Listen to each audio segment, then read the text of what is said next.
नमस्कार, स्वागत है आपका। आप देख रहे हैं सिंहासन। मैं हूं आपके साथ विवेक शांडिल्य। उत्तर प्रदेश में 2027 के चुनाव को लेकर राजनीतिक बिसात बिछाई जा रही है। वार पलटवार का दौर सीधे सनातन और तुष्टीकरण के मुद्दे पर आ चुका है।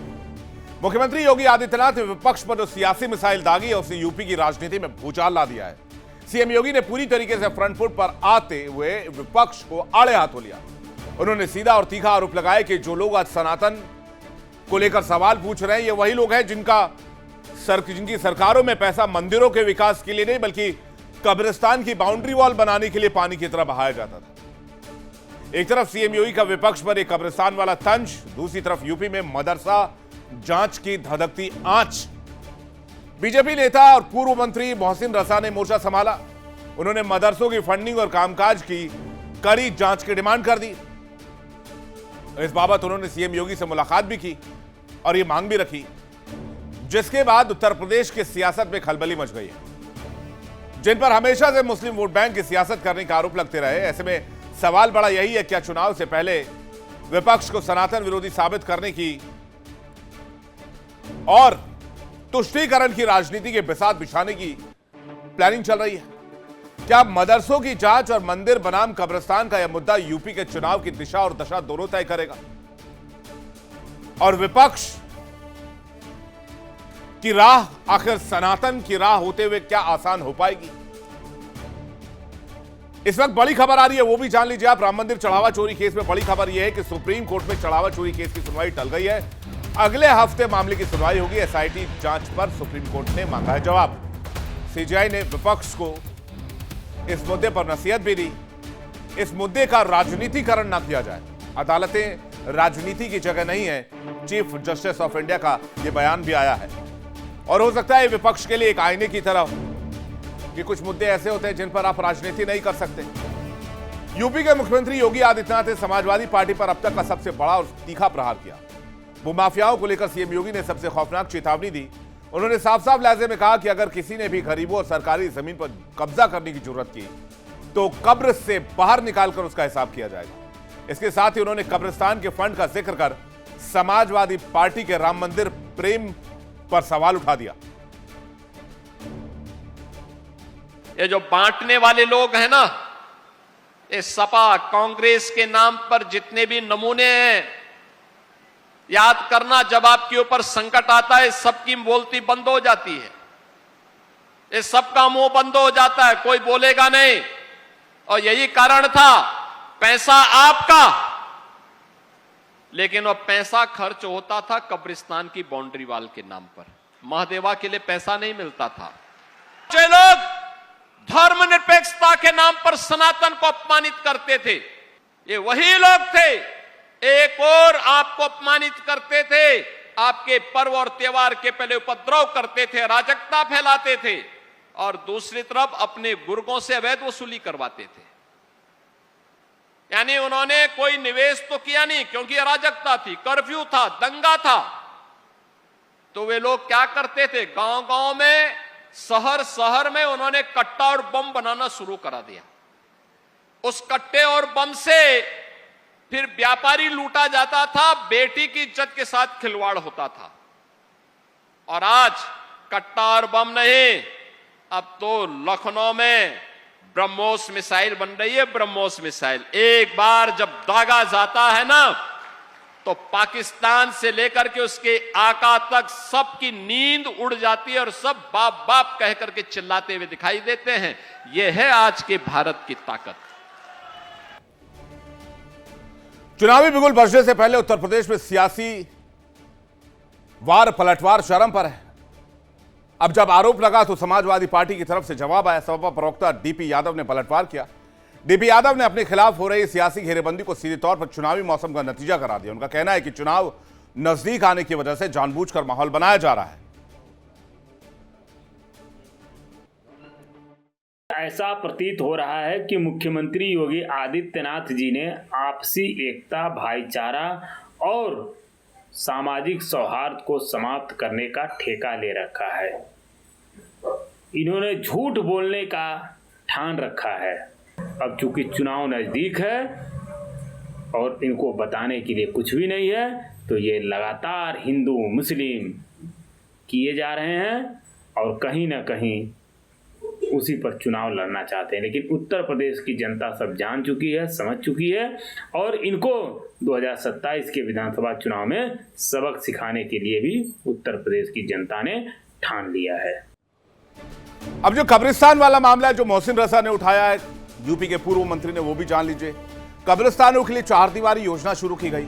कब्रिस्तान को हर साल 200 करोड़ फंड देने का प्रावधान किया गया। 2016-17 में योजना का बजट बढ़ाकर 400 करोड़ कर दिया गया। 2012 से 17 के बीच तकरीबन 1200 से 1300 करोड़ रुपए खर्च किए गए। 2012-13 में 200 करोड़ का बजट आवंटित किया गया था। अब सवाल यह है कि इस पैसे का क्या हुआ, कहां गए ये पैसे, कहां कहां कब्रिस्तानों में दीवार बने, बाउंड्री वॉल बना, इसको लेकर अब सवाल पूछा जा रहा है। इसके अलावा अब अखिलेश यादव के सनातन प्रेम को लेकर भी बीजेपी सवाल पूछ रही है। बीजेपी ध्रुवीकरण की राजनीति का आरोप लगा रही है, कह रही है मंदिर दर्शन पूजा अर्चना से अखिलेश यादव को कुछ हासिल नहीं होने वाला है और इसके लिए अखिलेश यादव सरयू नदी में डुबकी लगाकर राम मंदिर में पूजा करके राम भक्तों पर गोलियां चलवाने के लिए माफी मांगे, तब जाकर जनता अखिलेश यादव की तरफ देखेगी। लेकिन क्या कब्रिस्तान की फंडिंग के मामले में पूर्व की सपा सरकार गिर सकती है? क्या जांच बिठाई जा सकती है? और जिन लोगों ने कब्रिस्तान की बाउंड्री वॉल को लेकर फंडिंग की 1000-1200 करोड़ की योजना चलाई, वो राम मंदिर को लेकर सवाल क्यों पूछ रहे हैं? और क्या उस योजना में घोटाले हुए? बातचीत करने के लिए इस वक्त हमारे साथ मेहमानों का एक बड़ा पैनल हमारे साथ जुड़ रहा है। मोहसिन रजा, पूर्व मंत्री यूपी बीजेपी, हमारे साथ जुड़ रहे हैं। बहुत स्वागत है आपका। और मोहसिन रजा ने ही यूपी सीएम से मिलकर, योगी जी से मिलकर इस मामले की शिकायत की है। अजय वर्मा हमारे साथ जुड़ रहे हैं, नेता कांग्रेस। अखिलेश कटियार, प्रवक्ता समाजवादी पार्टी, हमारे साथ थोड़ी देर में होंगे। सर्वेश पाठक हमारे साथ जुड़ रहे हैं, वरिष्ठ पत्रकार। संदीप मिश्रा हमारे साथ जुड़ रहे हैं, वरिष्ठ पत्रकार। बहुत स्वागत है आपका। सबसे पहले मोहसिन रजा साहब, आपके पास पहला सवाल, क्या शिकायत आपने दी है, किस जांच की आपने मांग की है, जरा विस्तार से दर्शकों को बताइए।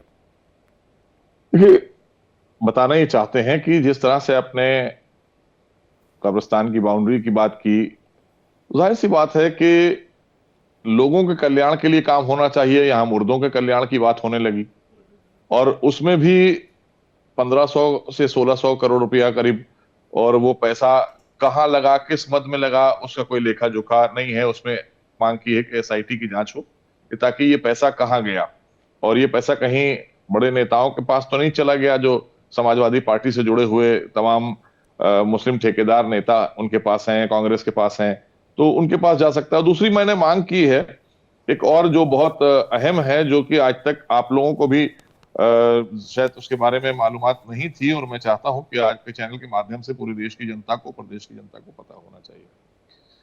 उत्तर प्रदेश में जब वक्फ रजिस्ट्रेशन हुए तो वक्फ की 2 लाख संपत्तियां रजिस्टर्ड हुई।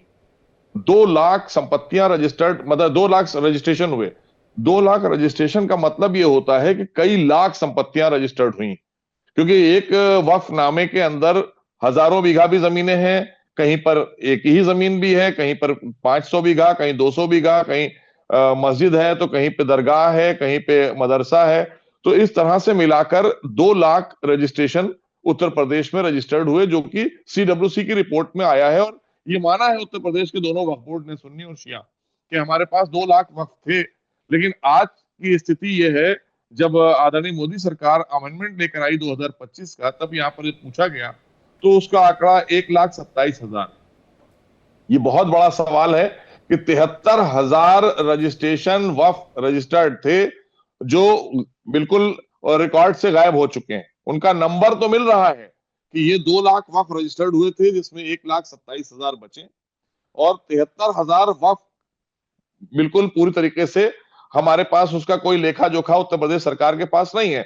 तो ये सपा, समाजवादी पार्टी और कांग्रेस की सरकारें जब चल रही थी, बहुजन समाज पार्टी की सरकारें मिलीजुली चल रही थी, तो इन्होंने बंदरबाट कराया, अपने नेताओं को दिया, कुछ मुस्लिम धर्मगुरुओं के पास गई है, और कुछ इनके बहुत चहेते मुतवल्ली पूरे उत्तर प्रदेश के अंदर, चूंकि बेशकीमती प्रॉपर्टियां हैं उसके साथ में अब, और वो प्रॉपर्टियों का कोई ऑडिट भी नहीं हुआ आज तक। 20-25 सालों में कभी ऑडिट नहीं हुआ। जब हमने भारतीय जनता पार्टी की सरकार आई और ऑडिट के लिए कहा, तो हमारे ऑडिटर्स जो गए प्रदेश सरकार से, तो ना तो सुन्नी वक्फ बोर्ड ने कोऑपरेट किया, ना शिया वक्फ बोर्ड ने, ना लाखों मुतवल्लियों ने। तो उसको लेकर माननीय मुख्यमंत्री जी से हमने कहा है कि इसमें इसकी जांच कराई जाए, ऑडिट हो, किन लोगों ने इसके पैसे की बंदरबांट की है, क्योंकि हजारों करोड़ रुपए का मामला है, एक दो का नहीं। अगर ये स्कैम खुलकर सामने आएगा, देश का सबसे बड़ा स्कैम होगा, बहुत बड़ा घोटाला होगा उत्तर प्रदेश में वक्फ संपत्तियों को लेकर, क्योंकि 73,000 तो वैसे ही पता ही नहीं कहां है, और जो 1,27,000 वक्फ रजिस्टर्ड हैं और उनकी संपत्तियां जो मुतवल्ली प्रबंधन कमेटियां हैं या तमाम मुस्लिम धर्मगुरु अपने पास रख रहे हैं, और उनके पास मस्जिदें हैं, मस्जिदों के नीचे बड़े बड़े कॉम्प्लेक्स बने हुए हैं, मार्केट बनी हुई है, उनसे लाखों रुपए का, करोड़ों रुपए का हर साल का धन आता है। जैसा कि बहराइच की दरगाह को देखा था आपने, बहराइच की दरगाह में भी 10-15 करोड़ रुपए हर साल का आता था। तो ऐसे ही लाखों संपत्तियां हैं पूरे उत्तर प्रदेश के अंदर, तो किसी का कोई ऑडिट नहीं हुआ है। तो ये बहुत बड़ा भ्रष्टाचार का एक सब्जेक्ट है, और इसमें बहुत बड़ा स्कैम खुलेगा। पूरे देश लोग जानकर हैरत में आएंगे कि 73,000 वक्फ की प्रॉपर्टियां लापता, और उसके साथ साथ जो 1,27,000 वक्फ हैं उनका कोई ऑडिट नहीं है। तो ये कराने के बाद एसआईटी की जाए और जो दोषी हैं उन पर कार्रवाई हो और इसको रिकवरी किया जाए, ताकि लोगों को पता तो चले कि मोटा मोटी अगर कब्रिस्तान बाउंड्री वॉल योजना जो है उसमें कितना का गबन का मामला बन सकता है, और इधर ये जो आप वक्फ बोर्ड वाला मामला बता रहे हैं इसमें कितने के घोटाले का मोटा मोटी का अनुमान अगर देखें तो कितना आपको लग रहा है? देखिए, मेरे हिसाब से अगर 73,000 वक्फ की संपत्ति जो रजिस्ट्रेशन है वही लापता है और 1,27,000 है, तो ये तो लाखों करोड़ का मामला आएगा अगर इसमें जांच की जाएगी। और अगर बात की जाए जो बाउंड्री वॉल की है, तो इसमें भी कम से कम 1,500 करोड़ रुपए का, 1,500 करोड़ रुपए के आसपास का बंदरबांट हुआ है, क्योंकि जो बाउंड्रियां हैं वो सबके सामने हैं।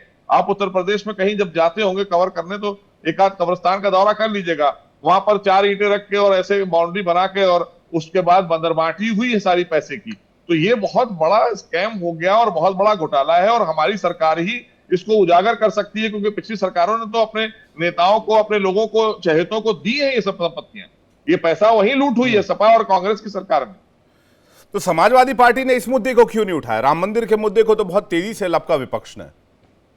ये तो भाई देखिए, जो कार सेवकों की हत्या कराकर अपनी पार्टी की बुनियाद रखता हो, और कार सेवकों के खून पर तो उनकी बुनियाद है समाजवादी पार्टी की, तो मुझे नहीं लगता है कि वो बात अलग है कि ये मामला एसआईटी के पास है, जांच हो रही है, माननीय मुख्यमंत्री लगातार इसको मॉनिटर कर रहे हैं, जो भी लोग दोषी हैं उनको जेल भेजा गया है, और भी जो लोग इसमें पकड़े आएंगे उनको भी जेल भेजा जाएगा और इसका रिकवरी होगी। लेकिन इनको किसी तरह का अधिकार नहीं प्राप्त होता कि ये इस मामले में बोल भी सके, क्योंकि ये दोषी हैं प्रभु श्री राम के। ये तो नहीं चाहते थे कि वहां पर भव्य राम मंदिर की स्थापना भी हो, ना ये चाहते थे, ना कांग्रेस चाहती थी। समाजवादी और कांग्रेस दोनों ही एक ही थाली के बैंगन हैं, ये नहीं चाहते थे। लेकिन चूंकि देश की जनता चाहती थी, माननीय उच्च न्यायालय, सर्वोच्च न्यायालय ने एक आदेश दिया और सौहार्द के साथ में हुआ, देश ने माना, तो आज भव्य राम मंदिर की स्थापना हुई वहां पर। तो अब श्रद्धालुओं और उसको बदनाम करने के लिए एक नया इशू ले आए, तो ये तब दूसरी तरह से बदनाम कर रहे थे, आज इस तरह से बदनाम कर रहे हैं। तो ये सनातनी आस्था में विश्वास नहीं रखते, ये प्रभु श्री राम में विश्वास नहीं रखते, क्योंकि तो अस्तित्व पर सवाल उठाने वाले लोग हैं। तो जाहिर सी बात है कि इन्हें तो प्रोपेगेंडा करना है और अपना वोट बैंक कहीं ना कहीं साधने के लिए ये सब कुछ पे दांव लगा देंगे। ना इन्हें सनातन से मतलब है, ना एक सवाल मैं आपसे भी मोहसिन साहब, एक सवाल ये भी कि आप इतने दिनों तक खामोश क्यों रहे? नहीं, हम लोग खामोश कभी नहीं रहे, हम लोगों ने हमेशा आवाज उठाई है।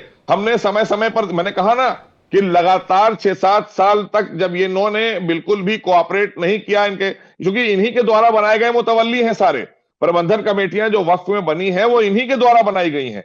एसआईटी को भी कोऑपरेट नहीं कर रहे थे जब एसआईटी उसमें बनी थी पहले बाउंड्री वॉल वाले में। तो इसीलिए कहा गया है कि ये सारी चीजें जनता के सामने आना चाहिए, क्योंकि आप एक इतनी सी बात को जो बतंगड़ बना रहे हैं, जिसको लेकर माननीय मुख्यमंत्री लगातार उसमें मॉनिटरिंग कर रहे हैं, लगातार हमारी एजेंसियां काम कर रही हैं, लोगों को जेल भेजा गया है, तो इधर से भी तो जेल जाना चाहिए लोग। भाई राम मंदिर की बात का भाई बतंगड़ बना दिया, कब्रिस्तान पर खामोश रहते हैं अखिलेश कटियार, आप लोग बताइए, ये आरोप लगा रहे हैं। मोहसिन रजा ने तो सीएम योगी से मांग कर दी कि भाई शिकायत की है कि जांच होनी चाहिए और हजारों करोड़ का बंदरबांट किया गया पूर्ववर्ती सरकार में। अखिलेश कटियार जी, मोहसिन जी जो कह रहे हैं उसमें शायद कुछ और छोटी मोटी चीजें रह गई हो, होंगी कि इस तरीके का बोलेंगे तो कुछ सरकार की नजर पड़ जाए, तो शायद कहीं पे ठीक ठाक जगह बिठा दिए जाए। उसके अलावा इन बातों में भाई 9 साल से विवेक जी सरकार किसकी है? बीजेपी की।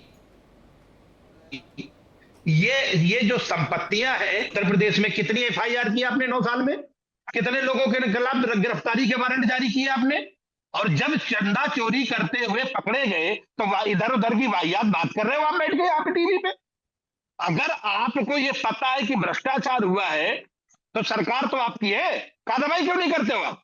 ये हुआ होगा, वो हुआ होगा, ऐसा हुआ होगा, ये बात कम से कम इतने वरिष्ठ आदमी आपके तो मुंह से शोभा नहीं देती है। जिसने भी भ्रष्टाचार किया है उसको उस भ्रष्टाचार को उजागर करने की जिम्मेदारी विवेक जी किसकी है? सरकार की। सरकार में कौन है? भाजपा। कितने साल से है? 9 साल से। केंद्र में कितने साल से? 12 साल से। नहीं, जो मतलब मैं बैठ के यहाँ पे काली अखिलेश जी, जो उतावलापन या फिर जो इंटरेस्ट विपक्ष का राम मंदिर को लेकर और बाकी धर्मों को लेकर क्यों नहीं है, वहां पर जो अनियमितताएं हो रही हैं उसको लेकर क्यों नहीं है, ये सवाल है।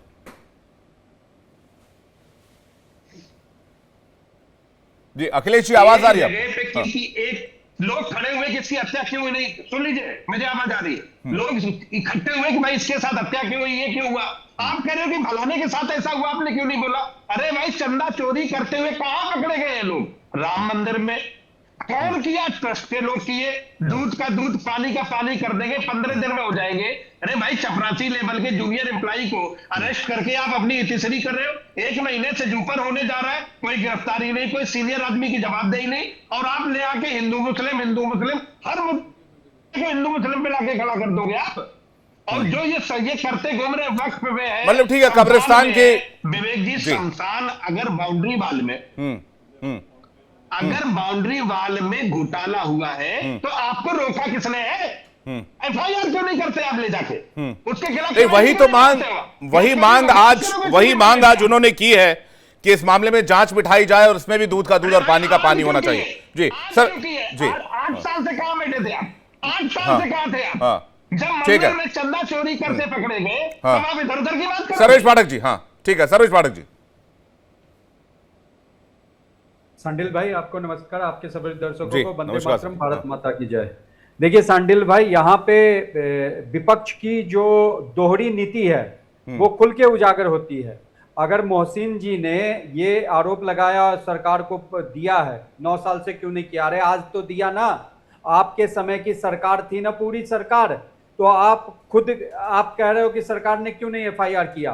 तो जब आपने राम मंदिर की चंदा चोरी का मामला उठाया, बहराइच दरगाह में चोरी हुआ पैसे का मामला उठाया? नहीं उठाया।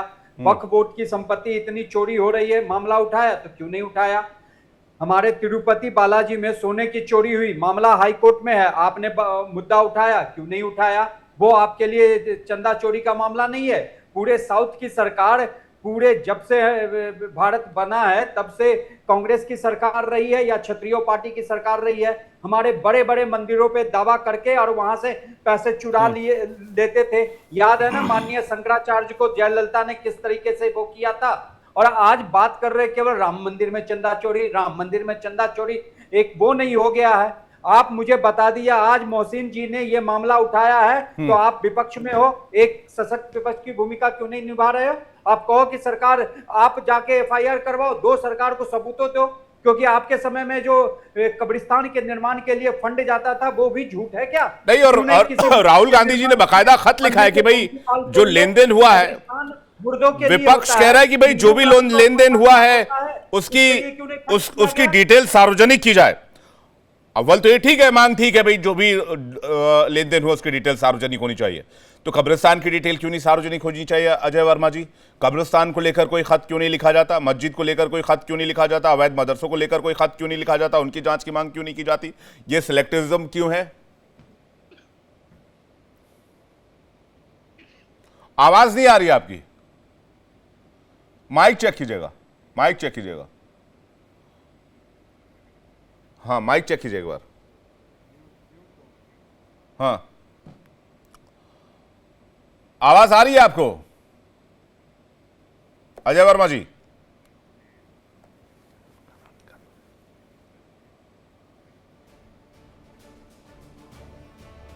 मुझे लगता है शायद अजय वर्मा जी तक आवाज नहीं जा पा रही। संदीप मिश्रा जी, क्या वजह है कि सिर्फ जाहिर सी बात है राम मंदिर का मुद्दा एक बड़े जनमानस को पेनिट्रेट करता है, टच करता है, तो एक वोट बैंक का एक बड़ा जरिया बन सकता है। जी अजय वर्मा को आवाज आ रही है? अजय वर्मा जी जवाब दे दे, फिर मैं आ रहा हूं आपके पास। जी अजय वर्मा जी, मेरी आवाज आ रही है विवेक जी? बिल्कुल आ रही है सर। विवेक जी, मैं कहता हूं जो पीड़ित पक्ष होता है, जिसे ये लगता है कि यहाँ गुंडई हुई है या चोरी हुई है, डकैती हुई, तो शिकायत वो करेगा या शिकायत वही करेगा कि जो करवा रहे हैं। अगर मोहसिन रजा साहब 10 साल से इनकी सरकार है, केंद्र में 12 साल हो गए, ये मंत्री रहे बॉस के, कोई भी एक चिट्ठी दिखा दें इन्होंने इसके खिलाफ लिखी हो, एक चिट्ठी दिखा दे, अभी यहाँ बैठे हुए मंगवा ले, अभी भी टाइम है आधी घंटे की विवेकता, कि मैंने सरकार से जांच करने के लिए चिट्ठी लिखी थी, इस मदरसे पर इस जगह डकैती हुई, इस जगह लूट हुई, इस जगह मर्डर हुआ। ये यहाँ बैठकर केवल फेस सेविंग का काम सरकार के कहने पर कर रहे हैं, क्योंकि मुस्लिम है। इनको कहा कि हिंदू मुस्लिम के बीच वही इनका सरकार का जो पुराना एजेंडा है, इनका नया पाठ्यक्रम नहीं है, पुराना है 2014 से। मुसलमान बीजेपी के साथ नहीं हो सकता क्या अजय भाई? गजब बात करते हैं आप। सबके साथ हो सकता है, भारत का नागरिक नहीं है ना वो, 2 दर्जे के नागरिक कोई है, वो तो भारत का नागरिक है। बुलडोजर कांग्रेस कोई चलवा रही है, मस्जिद कांग्रेस कोई दबा रही है, टिकट कांग्रेस कोई नहीं दे रही है। क्या एक सांसद है लोकसभा में इनका जिसको मंत्री बनाया? कहाँ है मोहसिन रजा साहब आजकल? कहाँ है शाहनवाज हुसैन? कहाँ है जफर इस्लाम? कहाँ है वो रामपुर वाले मंत्री? लेकिन चलो इनका अपना मामला है, इनको इसमें ही तसल्ली है। मैं तो ये पूछना चाहता हूं कि आपने कहा साहब राहुल गांधी ने चिट्ठी लिखी, मैं उसका जवाब दे रहा हूं। ये लोग सिवा प्रोपेगेंडे के, क्योंकि बार बार बोलो, जोर से बोलो, तेज बोलो, रोज बोलो, झूठ बोलो, झूठ का कोई पैर नहीं होता, सिर नहीं होता। सरकार से देखिए, छात्र परेशान, दिल्ली में धक्के खा रहे हैं, पुलिस आंसू गैस चढ़ा रही है, डंडे बजा रही है। आतंकवादियों के साथ क्या, किसी के साथ ऐसा वो नहीं होता, लेकिन सरकार तानाशाही में मस्त है। दूसरी सरकार क्या कर रही है? अभी तो पेट्रोल डीजल इनकी गाड़ियां खराब हो रही हैं, वो सड़कों पे आएंगे 30 करोड़ लोग, तब क्या होगा? महिलाएं सड़कों पे आ चुकी है, पहलवान बेटी आ चुकी है। मदरसों की, कब्रिस्तान की बाउंड्री वॉल की जांच होनी चाहिए कि नहीं होनी चाहिए? क्या राहुल गांधी इस बारे में कोई खत लिखेंगे कि नहीं लिखेंगे? राहुल गांधी देखिए, इन्होंने क्यों नहीं लिखा, ये क्यों नहीं करा रहे? इनकी सरकार है, जज उन्होंने तो मांग कर दी है। नहीं, क्यों नहीं कराएंगे? राहुल गांधी को प्रॉब्लम होगी तो अजय वर्मा भी लिखेगा। अजय जी, मोहसिन रजा ने तो मांग कर दी है कि भाई आप जांच कराइए और दूध का दूध, पानी का पानी कीजिए। टीवी में बैठकर नौटंकी करना, इसे कहिए चिट्ठी दिखाए कोई, इन्होंने अपने कार्यकाल में लिखी है तो 5 साल में जब भी मंत्री रहे, या अब लिखिए 10 साल। जांच होनी चाहिए कि नहीं? आप सपोर्ट कर रहे हैं कि नहीं कर रहे हैं? मैं कह रहा हूं कि हर गलत काम की जांच होनी चाहिए, हर गलत काम की। पर गलत तो हो, झूठ तो ना बोलो, केवल दूसरों पे आरोप तो मत लगाओ। देश के हिंदू मुस्लिम कौमी एकजुटता को खंड खंड तो मत करो, किसी के धर्म को बदनाम तो करो मत करो। चंदा चोरी तो साफ पकड़ी गई है। चंदा चोर किसके कहने तो हुई? नरेंद्र मोदी जी ने मंदिर का शिलान्यास करा, नरेंद्र मोदी जी ने नींव रखी, नरेंद्र मोदी जी ने उद्घाटन करा, शिलालेख ऊपर मंदिर नरेंद्र मोदी जी ने कहा, वोट नरेंद्र मोदी जी ने मांगे, तो नाम रामलाल का क्यों आएगा? इन्हीं के इशारे पर, इन्हीं की सह पर पूरा देश कह रहा है, लेकिन आज तक जवाब नहीं दिया इन्होंने। भाई सुप्रीम कोर्ट ने भी कहा कि बेवजह की राजनीति नहीं होनी चाहिए इस मामले पर। नहीं, वो तो पता नहीं कौन क्या क्या कह रहा है। ट्रंप ने ये कहा है कि नहीं जाइए, सुप्रीम कोर्ट की बात नहीं मानेंगे, मतलब आप सुप्रीम कोर्ट और ट्रंप के ऊपर चले जाइएगा। पाकिस्तान को सीज झुकाइए, ट्रंप की बात मान लेंगे देश के प्रधानमंत्री, और अपने देश के सेना। आप सुप्रीम कोर्ट की बात सुन के ट्रंप का जिक्र कीजिएगा अजय वर्मा जी, कमाल है। मैं तो आपसे पूछूंगा, ट्रंप की बात क्यों मानेंगे? सुप्रीम कोर्ट बड़ा है, ट्रंप बड़ा है?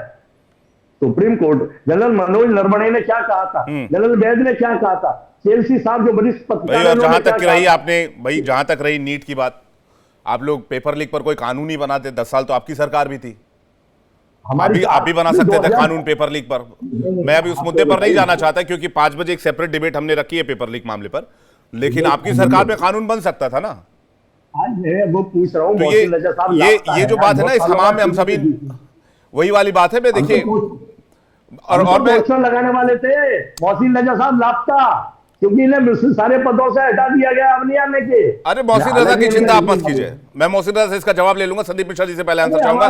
संदीप मिश्रा जी, देश के नागरिक हैं, भारत के भाई ने बहुत ही जिम्मेदारी वाला विषय उठाया है, इसके लिए मैं इनको सैल्यूट करता हूँ।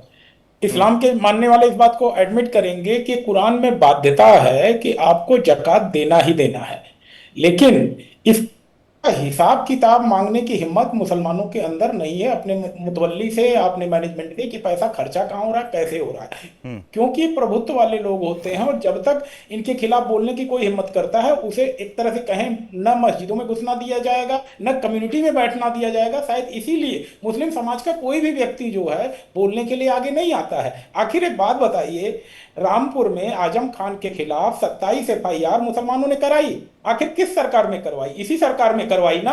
तो सरकार ने वह माहौल दिया जिसके चलते मुस्लिमों के अंदर यह भी पैदा हुआ कि अब हम अपने लोगों के किए गए भ्रष्टाचार को, लैंड ग्रैबिंग को अगर उठाएंगे तो हमें फर्जी मुकदमों में नहीं फंसाया जाएगा। और इस तरह की बात जब मोहसिन जी ने की है तो निश्चित ही भाई वो इस्लाम को मानने वाले मुस्लिम अपना पैसा दे रहे हैं धर्म के उत्थान के लिए, मदरसों के लिए, पढ़ाई लिखाई के लिए, दान देने का तो रमजान महीने में आ जाते हैं पर्ची काटने के लिए, लेकिन हिसाब मांगने का हक मुसलमानों को नहीं है।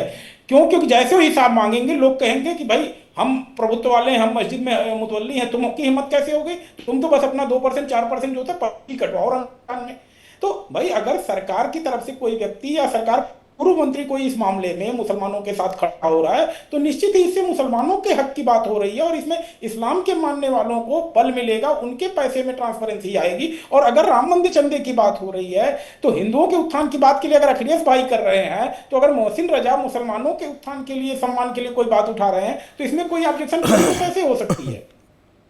सही बात है। अखिलेश जी को ऑब्जेक्शन है कि अखिलेश जी पूछ रहे हैं भाई क्या अभी क्या जरूरी है ऐसे मुद्दों को उठाने की? अभी तो सिर्फ राम मंदिर के मुद्दे की बात होनी चाहिए। अखिलेश जी, उठाने में और मुद्दा खड़ा करने में कोई विषय नहीं है, लेकिन राम मंदिर में चोरी हुई है ये मुद्दा नहीं है, हकीकत है। पूरे देश के हिंदू समाज के आस्था पे चोट हुई है, ये मुद्दा नहीं है, ये हकीकत है। मुद्दा मान के राजनीति करना, राजनीतिक सवारी करके सत्ता तक पहुंच जाना, ये भाजपा को शोभा देता है। राम मंदिर में डकैती हुई है ये तो नृपेंद्र मिश्रा जी का कथन है, लेकिन 1 महीने से ऊपर हो गए विवेक जी, कितने लोग हैं? बड़े लोग, बड़ी मछली कितनी अंदर है भाई? तब छोटे छोटे प्यादों को आपने अंदर डाल दिया है। और दूसरी बात, मैं सरकार की गंभीरता को नकारता नहीं, लेकिन जब राम मंदिर चोरी का मुद्दा इस देश की जनता ने उठाया तो उसको काउंटर करने के लिए आप जो मुद्दे लेके आए हो, इस जनता को उस काउंटर के, आपकी नीयत पे ठीक है, सवाल करना चाहते सरकार में तो 9 साल से हुआ, किसने रोका था? और आपकी ये नैतिक जिम्मेदारी थी कि जहां जहां पे भ्रष्टाचार हुआ है उन भ्रष्टाचारों को उजागर करें आप, इसीलिए तो जनता ने आपको चुना है। तब आप नहीं कर रहे हो उनका, लेकिन जब तुम्हें चोरी करते रहे हाथों पकड़ लिया गया तब कहते भाई तुम भी वहां, तुम्हारे टाइम में वहां। ये कौन सी बात है? ये कहां की शराफत है? ये तो बहुत बेशर्मी और बेहयाई की बात है। ये नहीं, अखिलेश जी सवाल इस बात को लेकर है कि भाई आपने दान चोरी में विपक्ष ने बात का बतंगड़ बना दिया और वहां करोड़ों अरबों का घोटाला हो गया, उसके लिए कोई बोलने के लिए तैयार नहीं है। मतलब ये आपको बतंगड़ लग रहा है? मतलब दान चोरी का मुद्दा उठाना आपके नजर में विवेक जी बतंगड़ है? मेरी नजर में नहीं है, एलिगेशन है बीजेपी की तरफ से, मैं उनकी बात आप तक पहुंचा रहा हूं। मेरा क्या भाई साहब, मैं 3 महीना 13 में कहीं हुई नहीं। मैं क्या कह रहा हूं, मैंने उनकी बात आप तक पहुंचाई है। आप नहीं, मैं कह रहा हूं आप मेरी बात मैंने नहीं कही, उन्होंने, मोहसिन रजा ने कहा, बात का बतंगड़ बना दिया आप लोगों ने। मतलब हजारों करोड़, 10 रुपए की जमीन 1000 रुपए में लिखवा रहे हो, ट्रस्ट का पैसा लूट रहे हो, गवाह भी तुम्हारे, खरीदार भी तुम्हारे, बेचने वाले तुम्हारे, मंदिर की छत टपक रही है, 40% कमीशन लेके मार गए, और जब देश की जनता आपसे सवाल पूछ रही है तो ये बतंगड़ हो गया। ठीक है, थोड़ी तो वो कह रहे 4 ईंटें लगा के 1500 करोड़ कहां गए कब्रिस्तान की दीवारों को, उसका भी तो कोई जवाब देगा मोहसिन रजा। देखिए, आप देखिए फ्रस्ट्रेशन, देखिए कितना जबरदस्त फ्रस्ट्रेशन है समाजवादी पार्टी के प्रवक्ता में और कांग्रेस के, क्योंकि इनके पास, इनको पता है कि ये पूरी तरीके से एक्सपोज हो चुके हैं पूरे देश के अंदर। और जो बात अखिलेश जी कर रहे थे, अखिलेश जी एक सच्चाई मैं आपको बयान कर दूं, हंसिए नहीं, शर्म आना चाहिए आपको नहीं, पूरी पार्टी को। आपकी इतने हिंदुओं की हत्या कराकर आपने समाजवादी पार्टी बनाई है। समाजवादी पार्टी की आधारशिला किस पर है? आप आस्था की बात कर रहे हैं, आप चंदे की बात कर रहे हैं, हम हत्या की बात कर रहे हैं। आप लोगों ने खून पर, हिंदुओं के खून पर पार्टी खड़ी की है। क्या बात करेंगे आप किस मुंह से बात करेंगे? शर्म नहीं आती है आपको करने की, आपको तमीज नहीं है। आप बार बार बात कर रहे हैं ऐसे जैसा लग रहा है बहुत बड़े तुर्रम खाए हैं आप। अरे छोड़िए, आपकी पार्टी के मुखिया के दौरान हिंदू मारे गए, कारसेवक मारे गए वहां पर, क्या बात करेंगे आप? कारसेवक की हत्या करने के बाद आप पार्टी बनाइएगा और नैतिकता की बात करिएगा। आप नैतिकता का पाठ पढ़ाइएगा हम लोगों को। हम देश हित में काम करते हैं, जनहित में काम करते हैं। छोड़िए, बहुत देर से मैं सुन रहा था, मैं बोल नहीं रहा था। मैं आपको आईना दिखा रहा हूँ कि ये पूरी देश ने नहीं, पूरी दुनिया ने देखा है। एक एक करके प्लीज अखिलेश जी, एक एक करके एक बार मौसी जी की बात पूरी, फिर जवाब दीजिए। हाँ, अभी बाद में बोलिएगा, आपने तो खूब बोल लिया ना, हम सुन लीजिए। आपने कार सेवकों की हत्या कराई, मौके की तलाश में थे। जब हिंदू मारे गए तो आपको लगा कि अब तो मुल्ला वाला पट्टा आ गया माननीय मुलायम सिंह यादव के गले में, तो मुल्ला मुलायम सिंह हो गए, सर पे टोपी लगा दी, खजूर खा रहे हैं आप, दरगाहों पे जा रहे हैं और उन्हीं को उठाकर सारा पैसा बांट दिया, मदरसे खोल दिए, मदरसे के अनुदान देना शुरू कर दिए। सारा आपने देश का पैसा एक समुदाय विशेष पर क्यों लगाया? हम भी तो कर रहे हैं सरकार में 10 साल से काम। हमारे यहाँ कोई भेदभाव नहीं, गरीबों को मकान पात्रता के आधार पर, कोई भी योजना पात्रता के आधार पर, आपने तुष्टिकरण के आधार पर सारे काम किए हैं। आप क्या बात कर रहे हैं अखिलेश जी?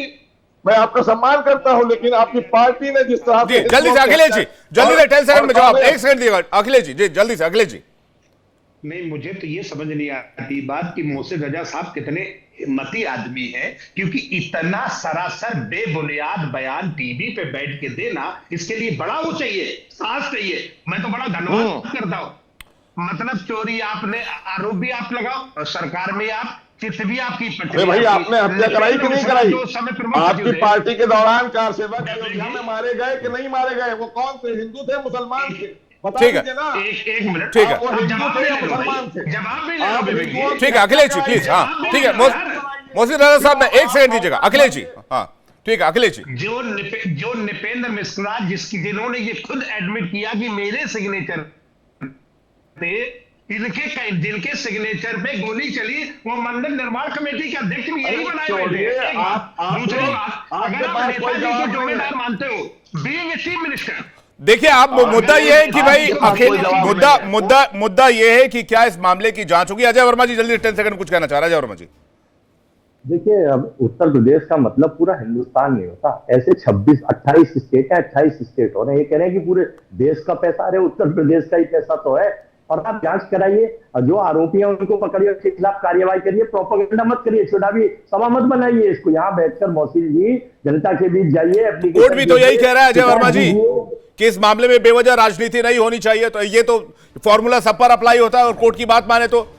अब मेहमानों का बहुत शुक्रिया हमारे साथ जोड़ने के लिए, लेकिन 2027 तक ये मामला इसी तरह से चुनाव में गूंजता रहेगा और अब कब्रिस्तान में भी घोटाले का मामला उठाया जा रहा है, उसमें भी जांच की बात कही जा रही है, मांग की जा रही है। खास पेशकश में फिलहाल लेते हैं वक्त, एक छोटे से ब्रेक का, फौरन लौट रहे हैं, बने रहिए हमारे साथ। देखिए इंडिया डेली 24/7 अब आपकी स्मार्ट टीवी पर। इंडिया डेली मौजूद है सभी डिजिटल प्लेटफॉर्म पर लाइव और लगातार। इंडिया डेली 24/7 हर दिन राष्ट्र को समर्पित।